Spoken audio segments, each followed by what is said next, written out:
자, 오늘 우리에게 허락하신 하나님 말씀은 시편 34편 1절에서 8절까지의 말씀입니다.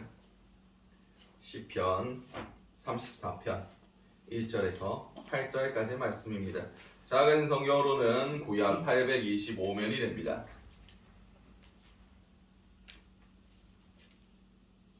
시편 34편 1절에서 8절까지의 말씀을 제가 한 절, 여러분들 한 절 교독하시도록 하시겠습니다. 제가 먼저 읽도록 하겠습니다.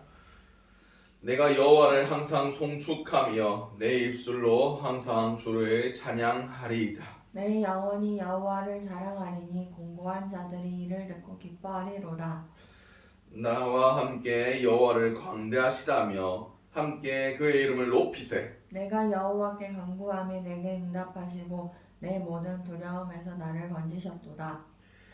그들이 주를 앙망하고 광채를 내었으니 그들의 얼굴은 부끄럽지 아니하리로다. 이 공고한 자가 부르짖음에 여호와께서 들으시고 그의 모든 환난에서 구원하셨도다. 여호와의 천사가 주를 경외한 자를 둘러 진치고 그들을 건지시는도다. 너희는 여호와의 선하심을 맛보아 알지어다. 그에게 피하는 자는 복이 있도다. 아멘. 오늘 우리에게 허락하신 시편 34편 1절에서 8절까지의 말씀을 가지고 맛보아 알지어다 라는 제목으로 함께 은혜를 나눴으면 좋겠습니다. 오늘은 추수감사절입니다. 근데 11월 셋째 주에 추수감사절 예배를 드리는 나라는 미국하고 우리나라 외에는 다른 나라는 별로 없어요. 이 추수감사절이 처음 시작했을 때 역사적 배경을 우리는 알아봐야 됩니다. 왜냐하면 우리에게 들어온 이 추수감사절 예배가 우리에게 들어온 복음이 대부분 미국 선교사들을 통해서 들어왔기 때문에 그 미국의 영향을 받고 있다는 것을 우리는 기억해야 됩니다. 한국에서 제일 큰 기독교 절기 3개를 뽑으라면 반드시 들어가는 것이 뭡니까? 부활절, 성탄절, 그리고 추수감사절 이거죠. 근데 놀랍게도 추수감사절은 성경에 기록되어 있지 않습니다. 부활절하고 성탄절은 성경에 기록된 내용들이니까. 그런데 추수감사절은 우리 미국 선교사들을 통하여 미국의 전통으로서 우리에게 넘어왔다는 것을 한국 교회사 그리고 세계 교회사를 통해서 우리가 배울 수 있습니다. 그래서 처음 이 첫 추수감사절에 어떤 풍경들이 있었는지를 우리 한번 역사적으로 알아볼 필요가 있다고 저는 판단했습니다. 우리 청교도 아시나요? 청교도가 왜 발생했습니까? 영국의 종교개혁 때문에 일어났던 사건입니다. 영국은 굉장히 특이한 종교개혁을 겪게 됩니다. 지금도 영국 국교회, 영국 성공회라고 부르는 교회들이 있습니다. 그 교회는 매우 특이하게도 영국 왕실에서 종교개혁을 주도했습니다. 선한 의지를 가지고 하나님의 뜻을 바로 믿고 따르겠다. 이것이 중요한 것이 아니라 그들의 정치적인 위험 때문에 그들의 편의를 위해서 로마 가톨릭의 교황으로부터 독립과 자유를 얻기 위해서 만들어 놓은 것이 바로 이 영국의 성공회, 영국의 국교회입니다. 그래서 영국 국교회의 머리는 지금도 엘리자베스 여왕으로 되어 있습니다. 제일 중요한 사람이 영국 국왕이라는 것입니다. 그래서 이 정치와 교회, 교권이 연합하며 결탁해 있는 이 상황 가운데 청교도들은 이것에 대해서 반발하고 저항했습니다. 그래서 끝없는 핍박을 당하게 됐고 결국 그들은 1620년 9월 6일에 메이플라워호라는 배를 타고 이제 대서양을 건너서 미국 아직 아무것도 없었던 그 척박한 땅으로 오직 신앙의 자유, 그들의 신앙대로 하나님을 예배하기 위하여 그 어떤 탄압과 그 어떤 왕이나 정치적인 어떤 것들을 벗어나서 마음껏 하나님을 예배하고 싶었기 때문에 그들은 메이플라워호에 102명의 믿음의 조상들이 그곳을 타고 3달간의 긴 항해 끝에 결국 오늘날의 미국의 매사추세츠 주에 도착하게 됩니다. 매사추세츠에 있는 케이퍼 가드라는 해안가로 도착하게 됩니다. 그 항해 중에 배 안에서 한 명이 사망했고 그리고 새로운 생명 하나가 태어났습니다. 그들이 도착할 때는 11월 11일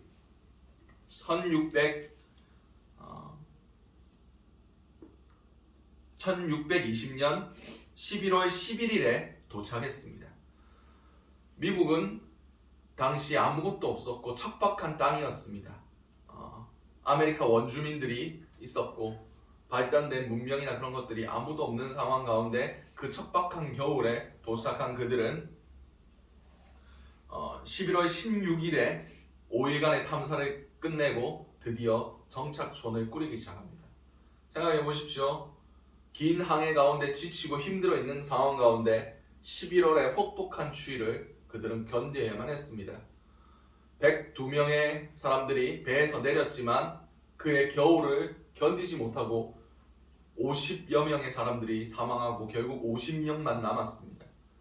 그 50명이 남아있던 사람들이 봄에 아메리카 원주민들이 가르쳐준 옥수수 농사를 짓기 시작했습니다. 마을을 꾸리고 교회를 세우고 땅을 개간하면서 옥수수와 가져온 종자들을 땅에 심었습니다.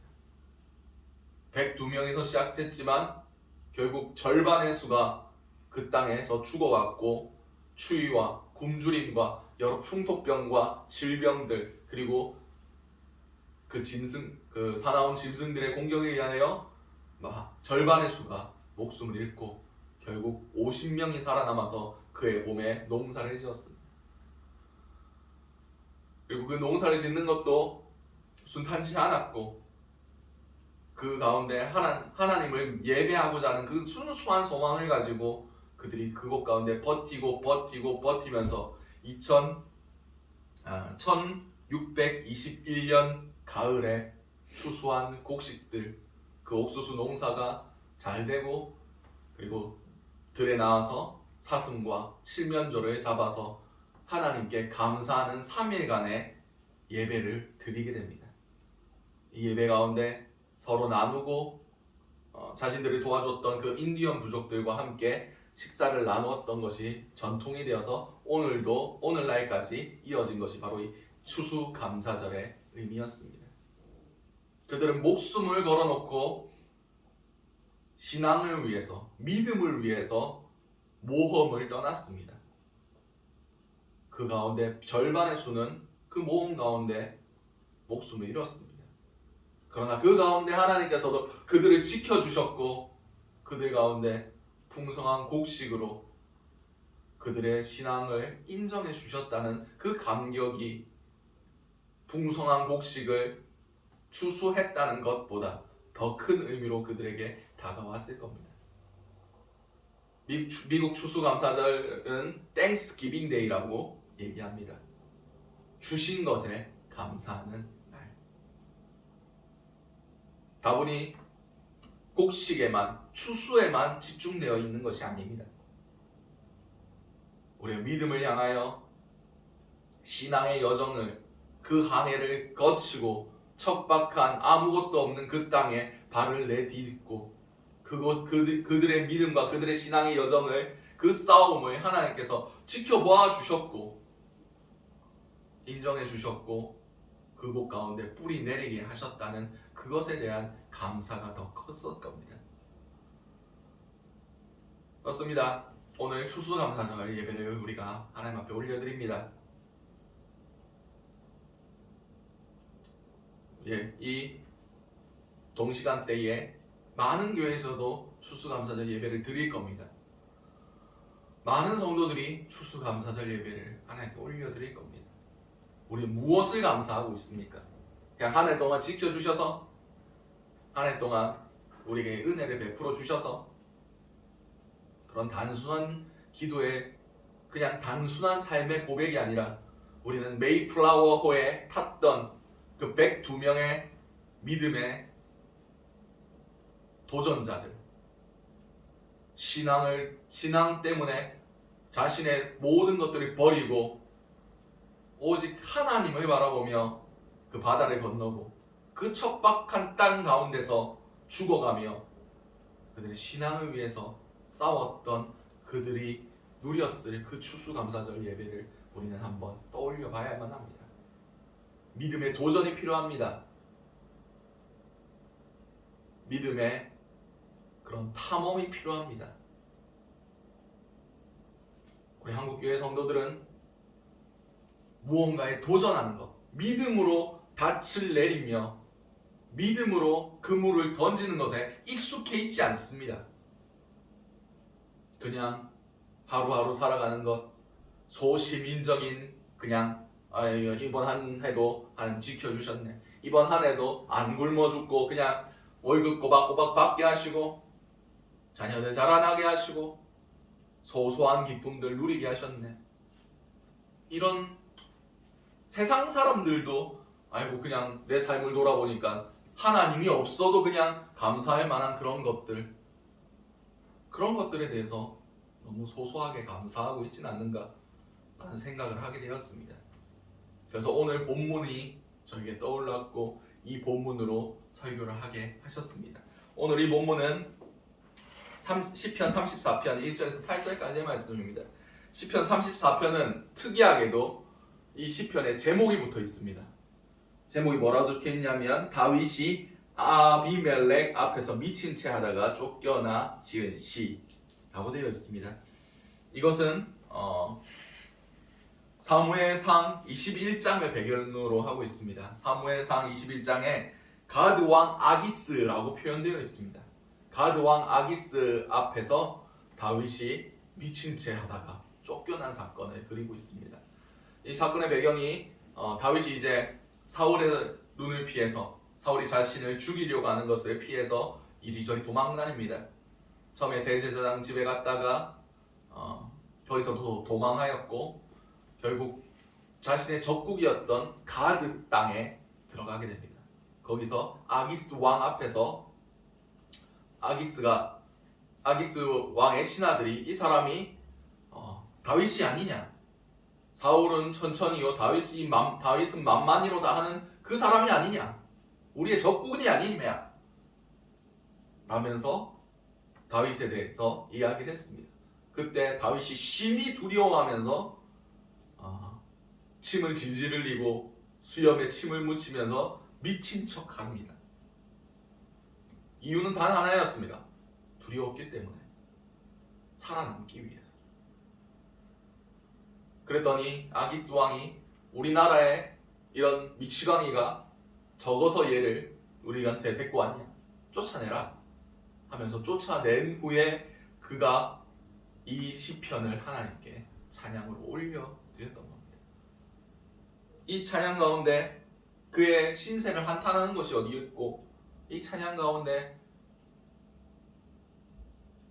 그가 슬퍼하며 자신의 자존심이 꺾였다고, 자존심이 짓밟혔다고 그렇게 한탄하는 바가 어디 있습니까? 하나님을 높이고 하나님 앞에 나아가며 그의 선하심을 맛보아 알지어다라고 노래하고 있습니다. 그가 환난 가운데 우리를 지키시며 그의 천사들을 통하여 우리를 보호하신다라고 고백하고 있습니다. 표면적으로 보면 다윗이 정말 자신의 인생에서 지고 싶은 수치일 수도 있습니다. 그러나 그 가운데서 다윗은 그가 항상 하나님과 동행했으므로 하나님의 선하심을 노래하고 있습니다. 다윗이 그렇게 노래할 수 있었던 이유는 하나님 안에 자신이 있다는 것을 알았기 때문입니다.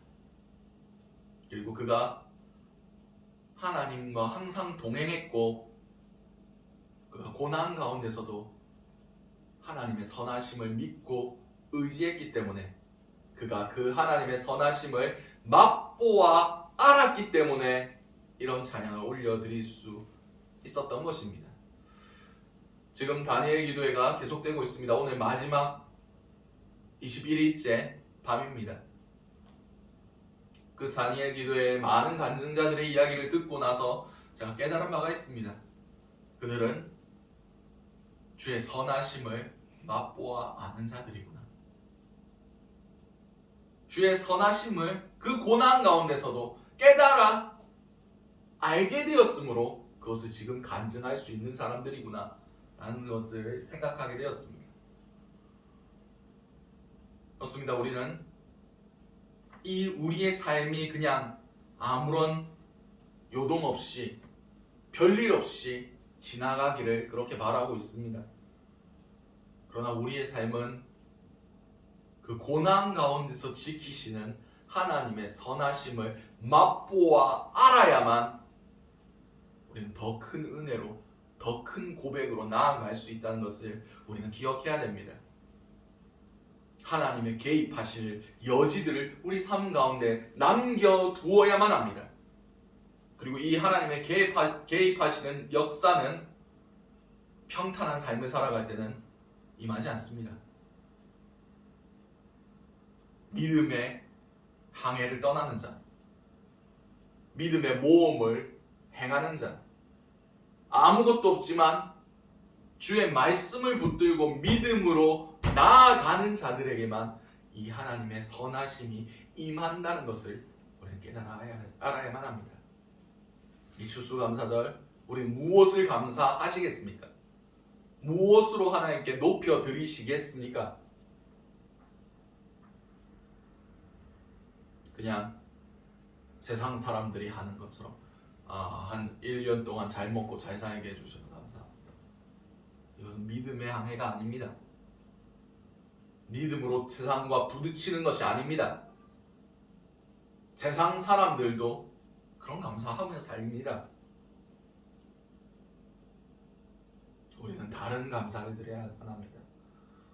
내 삶이 잘 되고 내 사업이 잘 되고 내가 풍요를 얻고 그런 것이 아니라 주의 개입하심이 우리 삶 가운데 남았음을 감사해야 됩니다. 주님께서 지금까지 우리를 지켜주셨음에 주께서 어떠한 고난 가운데서도 우리가 믿음의 경주를 하면서 우리 가운데 임했던 그 고난 가운데서도 주께서 어떻게 우리에게 행하셨느냐, 얼마나 주의 선하심을 우리에게 맛보아 알게 하셨느냐.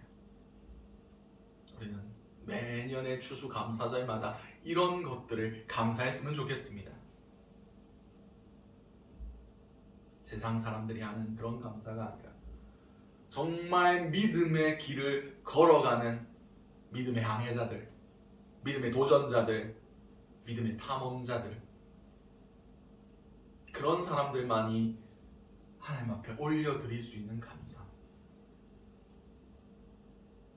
메이플라워 호를 타고 102명의 사람들이 믿음의 항해를 떠났던, 그리고 그 가운데 목숨을 잃고도 50명의 사람들이 남아서 하나님이 주신 그 은혜들, 우리의 신앙을 지키게 하시고 우리가 하나님 앞에 찬양하고 예배드릴 수 있는 자유를 하나님께서 곤고히 하셨다는 것, 그것에 대해서 찬양하고 기뻐했었던 것 같이 다윗이 그 고난 가운데서도 주님께서 주시는 지혜로, 주님께서 주시는 그 은혜로 그 모든 것들을 돌파하고 나서 주님의 선하심과 주님의 지켜보아해 주시는 인자하신 손길을 찬양했던 것 같이 우리 생명수교의 모든 성도님들도 우리의 감사의 제목이 조금 하나님 앞에, 그리고 많은 믿음의 동역자들 앞에, 그리고 믿지 않는 사람들 앞에서도 좀 다른 감사를 올려드렸으면 좋겠습니다. 2021년도 추수감사절 예배는 오늘로 넘어갈 겁니다. 이제 우리에게 2022년도 새로운 한 해가 준비되어 있습니다. 올 한 해 동안 그러한 감사를 하나님께 올려드리지 못했을 수도 있습니다. 지금 이 순간 그런 감사의 제목들이 기억나지 않을 수도 있습니다. 그러나 도전하시기 바랍니다. 2022년도 새롭게 돌아올 11월 셋째 주 이 추수감사절 예배에서는 세상 사람들이 그냥 일반 사람들도 누리는 그런 감사가 아니라 정말 하나님의 자녀로서 누릴 수 있는 감사를 올려드렸으면 좋겠습니다. 주님의 선하심을 내가 맛보았다라고 선포하며 기뻐하는 그런 감사가 이 추수감사절 예배 가운데 선포될 수 있었으면 좋겠습니다. 그 감사를 올려드릴 수 있는 자들은 오직 믿음의 도전을 한 사람, 신앙 때문에 자신의 것들을 포기해 본 사람, 신앙 때문에, 예수 때문에 고난을 당해온 사람, 그런 사람들만이 그런 감사를 올려드릴 수 있습니다. 바라옵기는 우리 모든 성도님들의 삶 가운데 예수를 믿는 그런 모든 하나님의 자녀들 가운데 그런 간증들이 그런 모험과 그런 하나님 주시는 보호하심과 주님의 선하심을 맛보아 알 수 있는 은혜들이 충만하시기를 간절히 소원합니다. 기도하시겠습니다. 사랑과 은혜가 충만하신 하나님 아버지, 그 은혜를 너무나 감사드립니다. 주님, 우리가 하나님께 감사하는 삶을 살기 원합니다. 그냥 모든 믿지 않는 사람들도 누릴 수 있는 그런 감사가 아니라 정말 믿음의 사람들만이 올려드릴 수 있는 주님의 선하심을 맛보아 깨달아 알며 정말 주님을 체험한 그런 일들이 우리 삶 가운데 충만해지길 원합니다.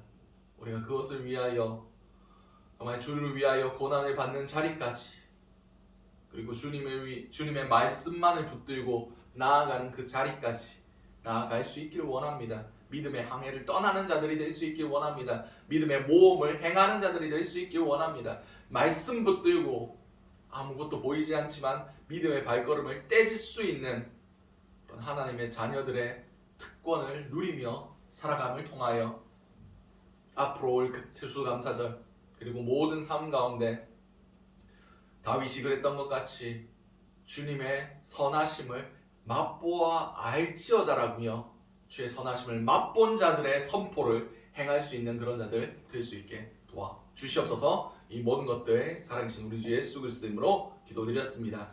아멘.